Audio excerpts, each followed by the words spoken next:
embarrassing him, and Dan, that's not my intention at all. Dan Chaffee came out as a 9th grader and made the 9th grade team. Dan came out as a 10th grader, and again, whether we made the right decision or not, he did not make the 10th grade team, JV team. Dan came out as a junior and didn't make the JV team or the varsity team as a junior. Dan came out again as a senior, and I will tell you right now, there is no kid that worked any harder from the time he got cut as a sophomore to the end of his senior year than Dan Chaffee. So when you as a player feel like somebody's not being fair to you, or somebody's not playing you as much as you'd like to be played, or playing you at the position where you would like to play, I'm going to ask you to think of Dan Chaffee. Because Dan Chaffee could have packed it in 3 years ago. And instead of packing it in 3 years ago, Dan Chaffee said, you know what, those guys are wrong and I'm going to prove them wrong. And his making the varsity team as a senior was not a gift from the coaches. His making the varsity team as a senior was a reward for his work ethic, his attitude, his character, and the things that he brought to the table for this baseball team. And you ask any one of the guys on this team if they respect Dan Chaffee, and I guarantee you, every single one of those guys will say absolutely. And Danny, congratulations, and I'm very happy with you.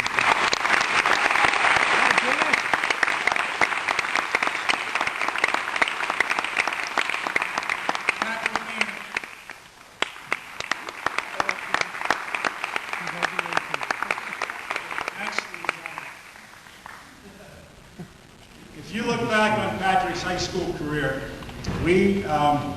Patrick was chosen to be a member of the JV team as a sophomore.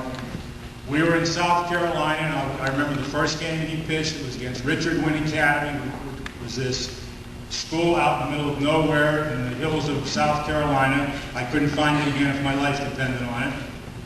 And we're going over to the game on the bus, and the kid that was supposed to pitch said, I don't know if I can do this today. My arm hurts a little bit. So we said, hey, Pat, you're pitching today. In his first varsity start, he threw an outstanding game.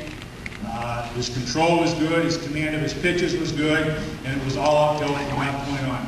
When I look back on my career, whenever that career is over, and I list the kids who have been impact players in our program, Pat Gannon is going to be one of those impact players.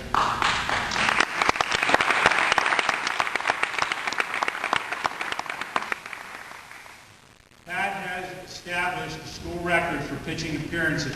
And if you think about 3 20-game seasons, and in those 3 20-game seasons, Patrick made 39 pitching appearances. That's a lot of pitching appearances. And in spite of what Mr. Peterson said, it wasn't child abuse.